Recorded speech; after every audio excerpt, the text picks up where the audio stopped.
देखिए, सवाल ये नहीं है, सवाल ये है कि उत्तर प्रदेश के अंदर में एक विचारधारा के लोग एक साथ आके, चूंकि जिसको भी उत्तर प्रदेश की जनता की चिंता है, जिसको भी उत्तर प्रदेश के लोग जिस तरह से बदहाल और परेशान कोविड काल में हुए, हाँ। जिस तरह से महंगाई और बेरोजगारी से जूझ रहे हैं, उत्तर प्रदेश के लोग जो दर्द झेल रहे हैं भारतीय जनता पार्टी की सरकार में, जिसको भी उत्तर प्रदेश के लोगों की चिंता है, उत्तर प्रदेश की चिंता है, वो एक साथ मिलकर जरूर चुनाव लड़ेंगे। क्योंकि अरे जब से भारतीय महाभारत जनता तो एक पार्टी की हमने आपकी सरकार है, पार्टी चाहे के भीतर भी देखी थी ना, किसा, वरना चाचा सुन को तो क्यों लिए अलग जाना किसानों होता? को, एक मैं महाभारत तो बोल तो रहा आपकी हूँ पार्टी के भीतर भी थी ना, तभी तो चाचा अलग हो देखिए गए। जिस तरह, अब बताइए, वही तो मैं मेन कह रहा हूँ, खबर जिस आ रही तरह है सर, आपके पास एक्सक्लूसिव जानकारी होगी, थोड़ा दर्शकों की जानकारी बढ़ जाएगी। बताए ना शिवपाल जी को कितनी सीटें दी गई हैं?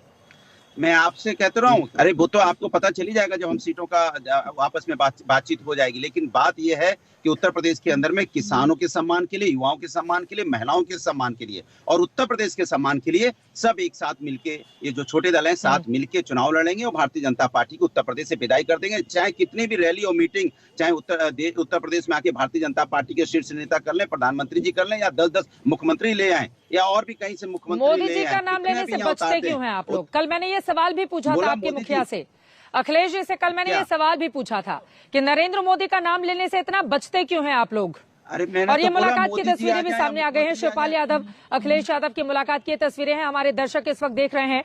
और यकीनन चाचा भतीजे के बीच एक अलग तरह की जंग चल रही थी, क्या दोनों साथ में लड़ेंगे नहीं लड़ेंगे, बार बार इस तरह के कयास थे। हालांकि इनका जो कोर वोटर है, खासतौर से जो यादव वोटर है, उसके बीच एक कुहापोह की स्थिति भी विधानसभा चुनाव में हम सब ने देखी थी। लेकिन फिलहाल चाचा और भतीजे अब एक साथ आ गए हैं। ये तस्वीरें आप जैसा कि देख पा रहे हैं टीवी स्क्रीन पर, और इन तस्वीरों के जरिए यकीनन एक संदेश देने की कोशिश, दोनों एक ही रंग में रंगे हुए दिखाई दे रहे हैं।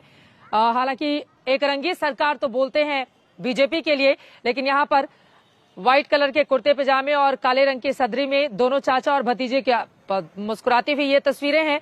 लेकिन बात कितनी सीटों पर बनी है ये महत्वपूर्ण है। शिवपाल से मुलाकात पर अखिलेश यादव की ओर से ट्वीट भी किया गया है, और अखिलेश यादव ने कहा है कि शिवपाल जी से गठबंधन पर बातचीत हो गई है। अखिलेश यादव की ओर से ट्वीट करते लिखा गया है, प्रसपा के राष्ट्रीय अध्यक्ष जी से मुलाकात हुई और गठबंधन की बात हुई है। क्षेत्रीय दलों को साथ लेने की नीति सपा को निरंतर मजबूत कर रही है और सपा और अन्य सहयोगियों को ऐतिहासिक जीत की ओर लेकर जा रही है। 22 में बाइसिकल, वो कह रहे हैं, मुस्कुरा रहे हैं राकेश त्रिपाठी जी।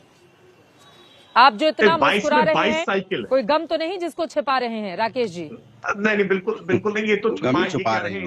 इनसे अनुराग भदौरिया जी से पूछा जाना चाहिए कि क्या आखिर कलह थी, जिस कलह के नाते चाचा भतीजा के बीच में रार हुई थी, सड़क पर गृह युद्ध हुआ था। 2017 के चुनाव में जब इनको अपने कामों का हिसाब देना था, जनता इंतजार कर रही थी कि आपने क्या क्या किया है, आप आएंगे और हिसाब किताब लेकर के अपना बही खाता बताएंगे कि ये काम हमने किया है। तब आपने गृह युद्ध छेड़ दिया था, पिता पुत्र को धक्का दे रहा था, चाचा भतीजे को एक दूसरे को अपशब्द कह रहे थे, सौतेली मां का जिक्र हो रहा था, न जाने कैसे कैसे तरह की बातें इनकी पार्टी के नेताओं के द्वारा रोज चिट्ठी लिख लिख के जारी की जा रही थी।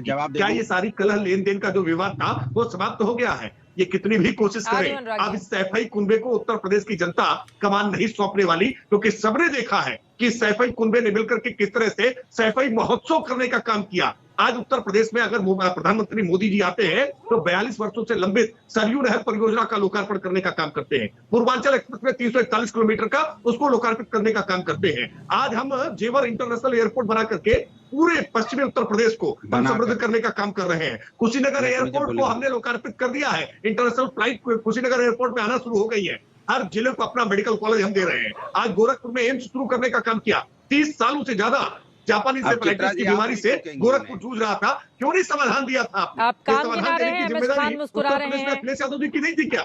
देखिए, मैं इस बात को कह रहा हूँ, एमएच खान साहब दोनों में समानता है। एमएच खान साहब पार्टी हो, आपको इतनी खुशी हो रही है, वो कामकाज गिना रहे हैं। अखिलेश यादव जी जो बार बार आप सवाल पूछते थे कि क्या काम किया है, चित्रा जी वो गिना रहे हैं, तो संतोष है क्या आप इतना मुस्कुरा रहे हैं? एमएच खान साहब, खुशी मिल रही है कि चलो कामकाज किया है।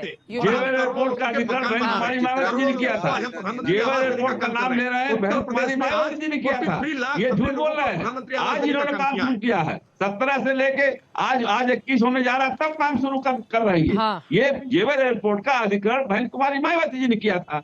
जमुना एक्सप्रेसवे का नाम लेते ही नहीं है, जो जमुना एक्सप्रेस वे मेरे ख्याल से सबसे अच्छा बना हुआ। आप उसका भी हम शिलान्यास करने जा रहे हैं। 80% से ज्यादा उसका जमीनों का अधिग्रहण हो चुका है।